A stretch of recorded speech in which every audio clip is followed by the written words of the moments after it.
Assalamualaikum warahmatullahi wabarakatuh. Nama saya Selvia dari kelas PIAUD 1, NIM 2020210022. Di sini saya akan membacakan materi presentasi dari mata kuliah Psikologi Perkembangan Anak Usia Dini dengan judul Perkembangan Moral Anak Usia Dini. A. Makna agama bagi anak. Makna agama bagi anak-anak, baik Islam maupun Kristen, Katolik, bahkan semua agama, mempunyai titik persamaan persepsi, yakni rasa aman, kasih sayang, dan perlindungan. Dan ketiga hal tersebut ada dalam diri seorang ayah, bukan seorang ibu, karena ibu dalam pandangan anak itu kurang kuat atau kurang dapat memberikan perlindungan yang aman. Inilah sebabnya, mengapa jika anak-anak mengadu atas hal yang mengancam dirinya selalu kepada ayah, bukan kepada ibunya, maka makna agama bagi anak-anak adalah suatu yang bersifat konkret dan jauh lebih kuat daripada dirinya, sehingga mampu memberi perlindungan sebagaimana ayahnya yang selama ini melindungi dan memberikan rasa aman kepadanya. Moral berasal dari kata Latin mores yang berarti tata cara, kebiasaan, dan adat. Perilaku sikap moral berarti perilaku yang sesuai dengan kode moral kelompok sosial yang dikembangkan oleh konsep moral. Yang dimaksud dengan konsep moral ialah peraturan perilaku yang telah menjadi kebiasaan bagi anggota suatu budaya. Konsep moral inilah yang menentukan pola perilaku yang diharapkan dari seluruh anggota kelompok. Perkembangan moral mencakup aspek kognitif, yaitu pengetahuan tentang baik buruk atau benar salah, dan aspek efektif, yaitu sikap perilaku moral itu dipraktekkan. Piaget mengajukan perkembangan moral yang digambarkan pada aturan permainan. B. Tahap perkembangan moral keagamaan pada anak usia dini. A. Perkembangan agama dengan pendekatan moral kognitif. Piaget dengan membandingkan perbedaan antara kognitif anak-anak dengan orang dewasa, ditemukan bahwa pendapat proses hukum moral yang terus meningkat. Piaget memperkenalkan dua tahap moral, yaitu tahap moral realisme dan tahap moral kemerdekaan.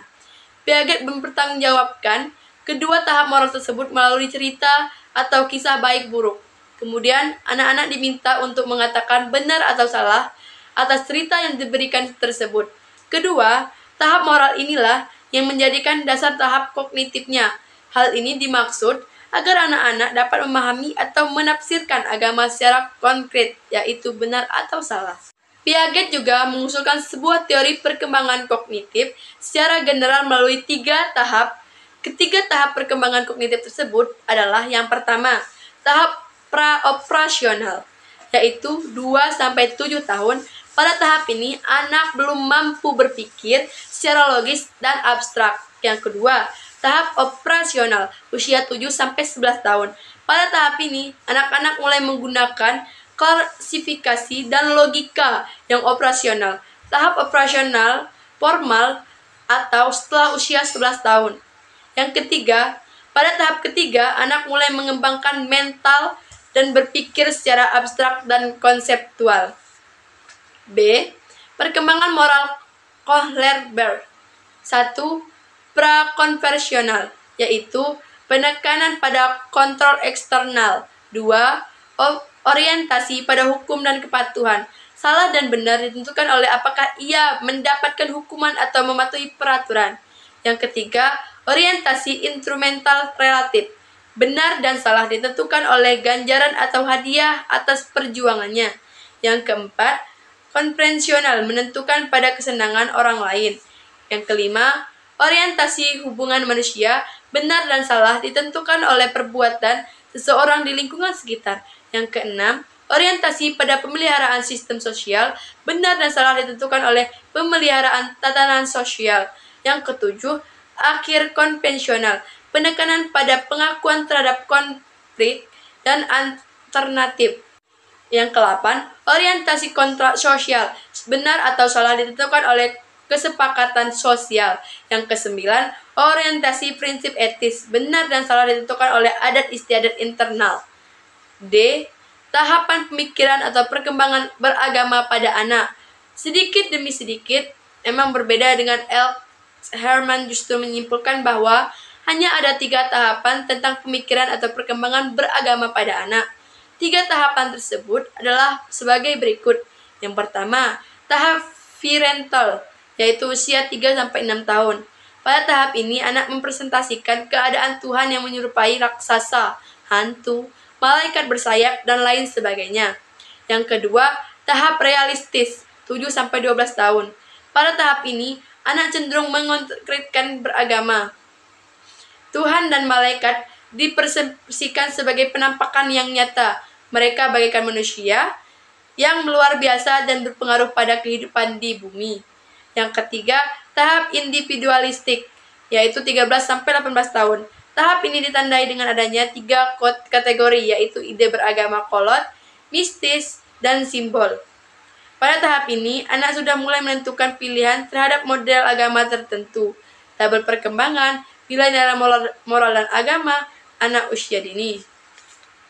Secara primitif atau lazy speech, melalui kebebasan yang diberikan kepada anak tanpa adanya hukuman atau secara demokratis, melalui penjelasan diskusi dan penalaran mengenai peraturan yang berlaku, unsur yang berkaitan dengan disiplin adalah sebagai berikut.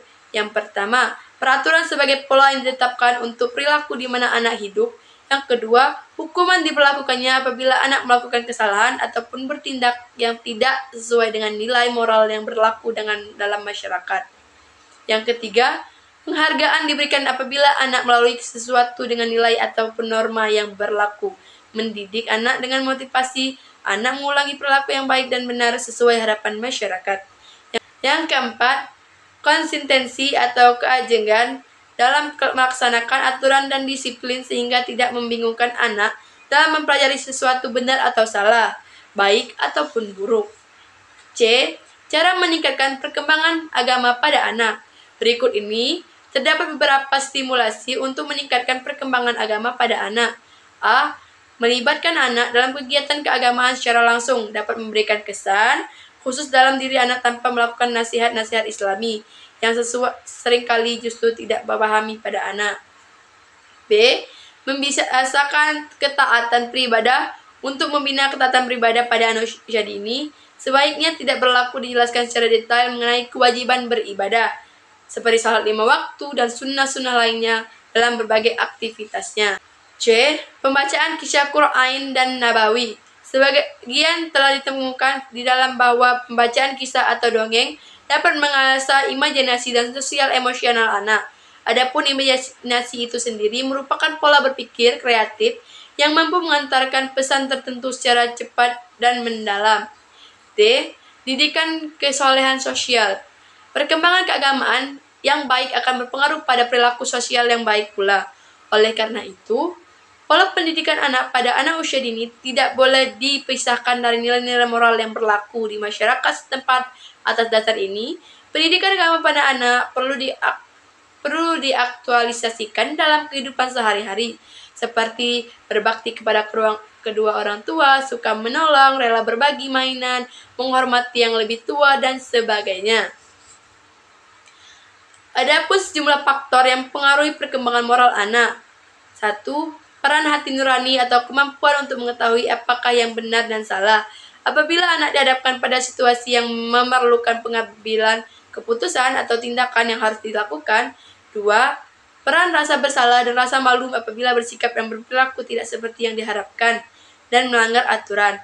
Yang ketiga, peran interaksi sosial dalam memberikan kesepakatan pada anak untuk mempelajari dan menerapkan standar perilaku yang disetujui masyarakat, keluarga, sekolah, dan dalam pergaulan dengan orang lain. Tahap-tahap perkembangan moral menurut Convert ada 3 tahap perkembangan moral, yaitu A. Tahap pro-konvensional, di mana aturan berisi ukuran moral yang dibuat otoritas. Pada tahap perkembangan ini, anak tidak akan melanggar aturan karena takut ancaman hukuman dari otoritas. B. Tahap konvensional. Anak mematuhi aturan yang dibuat bersama agar ia diterima dalam kompleks sebaya atau oleh otoritasnya. C. Tahap pasca konvensional. Anak menaati aturan untuk menghindari hukuman kata hatinya. Cara mempelajari sikap moral. Sikap moral, perilaku moral dapat dipelajari secara berikut. 1. Belajar melalui ralat. Trial and error. Anak mencoba belajar mengetahui apakah perilaku sudah memenuhi syarat standar nasional dan persetujuan sosial atau belum. Bila belum, maka anak dapat mencoba lagi sebagai suatu ketika secara kebetulan dapat memperlakukan sesuai dengan yang diharapkannya. 2. Pendidikan langsung yang dilakukan dengan cara anak belajar memberikan reaksi tertentu secara tepat dalam situasi tertentu, serta dilakukan dengan cara memenuhi peraturan yang berlaku dalam keluarga, sekolah, maupun masyarakat sekitar. 3. Identifikasi dengan orang yang dikaguminya. Cara ini biasanya dilakukan dengan tidak sadar dan tanpa tekanan dari orang lain. Yang penting, Anda teladan dari orang yang diidentifikasikan untuk ditiru perilakunya. 4. Pendidikan saat ini umumnya mempersiapkan peserta didik memiliki banyak pengetahuan tetapi tidak tahu cara memecahkan masalah yang dihadapi dalam kehidupan bermasyarakat sehari-hari. Pemikiran Dewey dikembangkan lebih lanjut oleh Piaget dengan menentukan 3 tahap perkembangan moral yang diikuti dengan ketentuan umur, yaitu 1. Tahap pramoral, yaitu anak yang berumur di bawah 4 tahun. 2. Tahap heteronomous, yaitu anak yang berumur antara 4 sampai 8 tahun. Dan yang ketiga, tahap autonomous, yaitu anak yang berumur 9 sampai 12 tahun. Perkembangan moral usia 13 tahun ke atas menurut Ormer diantaranya 1. Memiliki kemampuan membedakan antara perilaku yang melanggar hak dan harkat manusia dan perilaku yang melanggar kaidah sosial. 2. Tumbuhnya kesadaran bahwa perilaku yang menimbulkan bahaya fisik dan psikologis secara moral salah. 3. Tumbuhnya empati dan munculnya usaha untuk menghibur orang-orang yang sedang berkesusahan, terutama orang yang dikenal baik. Banyak faktor yang mempengaruhi perkembangan moral peserta didikan, diantaranya yaitu 1. Faktor keluarga. Keluarga merupakan lingkungan terdekat dalam individu, termasuk di sini pola asuh orang tua dalam mempengaruhi dan mendidik anak memberikan pengaruh dalam membentuknya dan perkembangan moral anak. Kualitas hubungan dan komunikasi orang tua dengan baik. 2. Keseluruhan tingkah laku, aspek-aspek tingkah laku yang ditiru dari orang tua dipadukan atau diuji dengan kenyataan yang berada dalam lingkungannya, sehingga terjadinya identifikasi analitik yang hasilnya identifikasi tingkah laku yang diperoleh. Perkembangan moral anak usia 6-12 tahun. Ciri khas perkembangan anak usia 6-12 tahun. Pada umur 6-12 tahun, anak biasanya menunjukkan ciri-ciri khas sebagai berikut. A. Anak sudah memiliki sikap agresif. B. Dorongan rasa ingin tahunya sangat kuat dan besar. Anak sering mengajukan berbagai pertanyaan dan meneliti objek. C. Periode aktif produktif. D. Suka mengimitasi model yang disukainya. Baiklah, terima kasih. Mungkin hanya itu saja yang dapat saya sampaikan dari presentasi saya. Jika ada kesalahan saya mohon maaf, kepada Allah saya mohon ampun. Saya akhiri. Wassalamualaikum warahmatullahi wabarakatuh.